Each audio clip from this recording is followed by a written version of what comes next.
Good evening. This side Rahul Magan here is a Group Chief Executive Officer, Treasury Consulting, and also a venture capitalist. As we speak, Treasury Consulting is a multinational headquartered group. Today, on 18th April 2022, in our Facebook Connect, we would be talking a very important concept, which is the foreign portfolio investors. But before that, I would like to give you a good news, which is our Takatak channel, which means the short app on the Takatak. We crossed near about 2000 plus short videos. 2000 plus short videos. And probably by December 2022, we are planning to cross near about 4000 plus videos. Today, I would be covering a very important topic, which is called foreign portfolio investors. Like I said that probably almost every day we are doing a Facebook Connect. In this, we would be talking a very important topic. So this is the basically the article which I downloaded from the internet. And this article speaks about the foreign portfolio investors. So first of all, we need to understand that in the relevance of Indian market, strictly speaking, there are three kind of investors. Number one, the retail investors. Number two, the foreign portfolio investors. Number three, the the domestic institutional investors. But the biggest question is the foreign portfolio investors. That is what we need to learn today. The last few months being very volatile in the financial market. And I strongly feel that the next few months would continue to be volatile. Example, as we speak, oil is near about 113, while Japanese yen already touched 127. Euro is moving towards 1.009, while GBP is extremely volatile. So would be palladium, platinum, gold, silver. Just like today, gold was near about 194,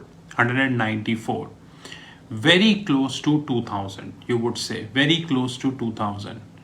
But in the same day, rather after few hours, when it was almost 1995, gold touched to 1977. And as we speak, the gold is near about 1977, which means near from around $2,000 to 1977. Now you can very well expect or judge the volatility we are having in the gold, silver, almost everything we are having. Now, foreign portfolio investors are consistently selling in India. That is a separate thing that the paid, sold and corrupt media of India is hardly bothered, because they knew one thing, that the Indian investors do not have any knowledge. They watch the TV. Since they watch the TV, they are being misguided almost every possible day. So let's take two live examples, and no one can deny these live examples. Number one is the TCS, Tata Consultancy Services. When it comes to Tata Consultancy Services, TCS, a substantial hype is being created. Number one, 18,000 crores worth of buyback. Many media channels, paid speakers went and said that TCS would be touching 4,500. And I was like, what the hell you are talking? Like today, TCS is, when at that point of time, TCS was around 3,600, and you are saying TCS would be touching 4,500.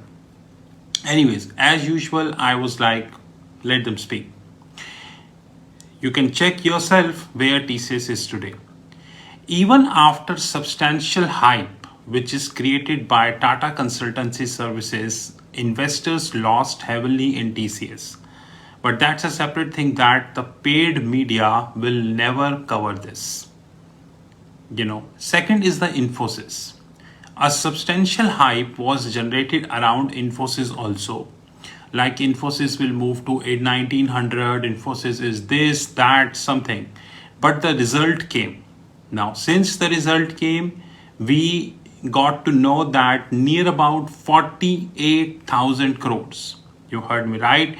48,000 crores worth of investors' wealth eroded only in Infosys. 48,000 crores. And if you look at Hindi media, then Hindi media created a substantial hype around Infosys. And this is one of the reasons why the people in India, specifically talking, they are losing. Because they keep searching the Hindi media. Now, the article which I have got, this clearly tells us that in the last 6 months, ended March 2022. So, in the last 6 months, ended March 2022, the foreign portfolio investors quitted near about 1.48 lakh crores. You heard me right? 1.48 lakh crores, which means 1.48 trillion. It means 1,48,000 crores. 1,48,000 crores worth of equities is sold by foreign portfolio investors in the last 6 months. As we speak, even in April, they sold. So, from the last several months, foreign portfolio investors are consistently selling in the Indian market.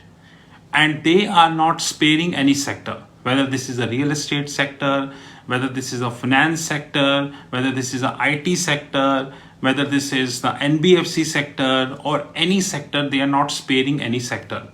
So let's take an example. There are many IT companies whose stocks were like, oh my God, it is like beyond the pocket of most of the investors. I can name these stocks, but I'm not naming it.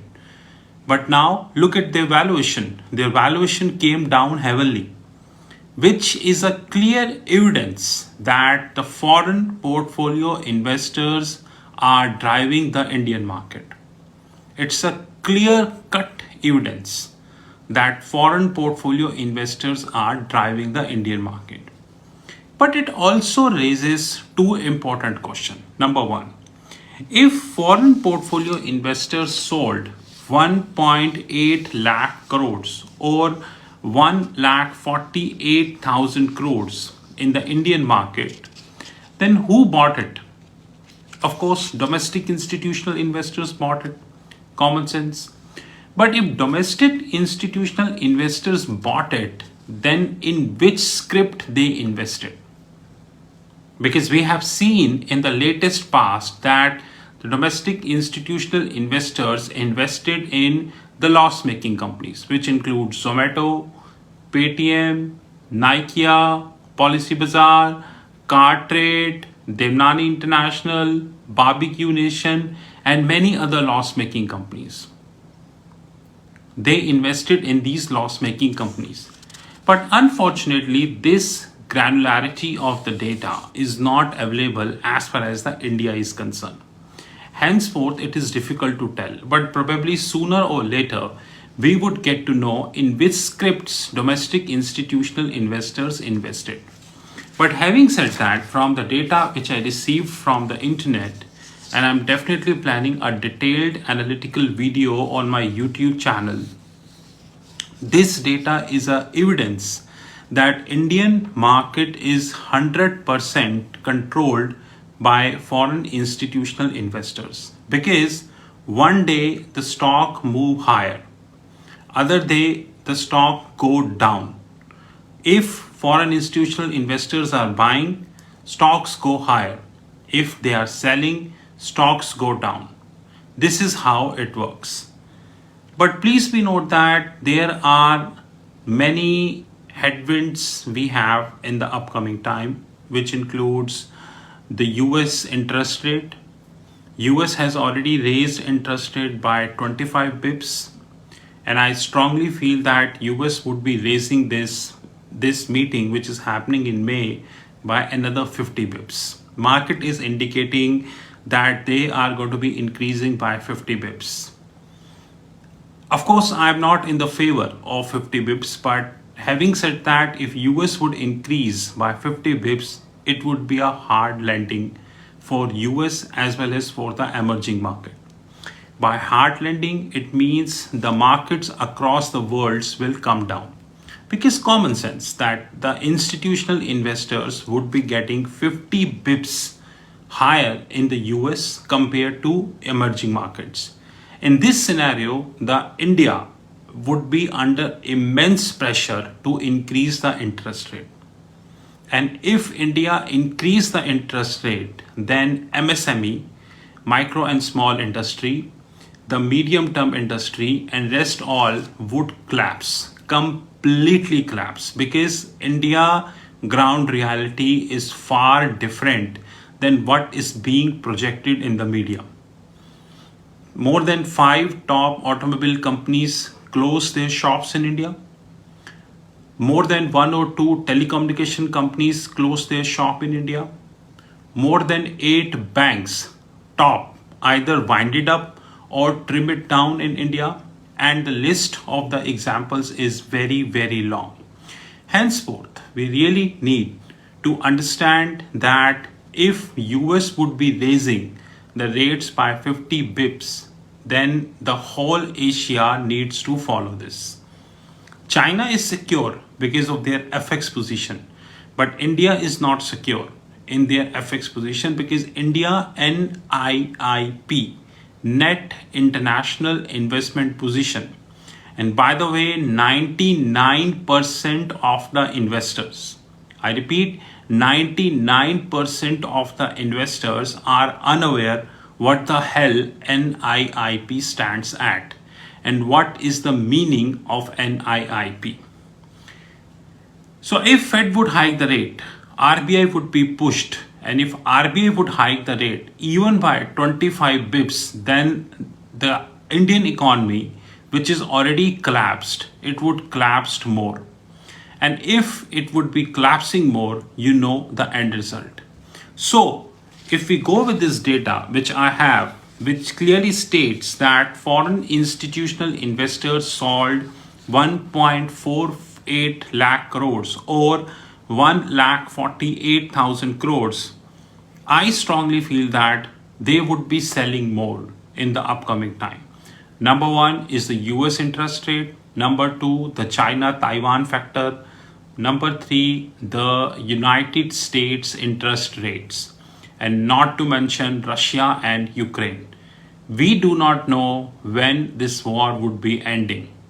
But as we speak, there are hardly, I repeat, there are hardly any chances which we can see which make us sure that that this war will at least tune it down. It is not at all happening. Having said that, to conclude, I request the investors to be very, very careful because of the fact that Indian domestic institutional investors, they cannot be in the picture for long. I would like to let you know, they are short-term players, and if foreign institutional investors would continue to sell, and by the way, the probability is on the higher side, then we may see the domestic institutional investors will raise their hands. As government is going to sell LIC, who by the way is the largest institutional investor as we speak, this would have negative repercussion on the market. Probably the government will get 60,000, 70,000 crores. That's a separate thing. But on market, this would have negative repercussion. This is what I would like to cover in this Facebook Connect today. This is Rahul Magan from Treasury Consulting Group. You knew our number 9899242978. I repeat, you knew my number 9899242978. Thank you and have a great time ahead.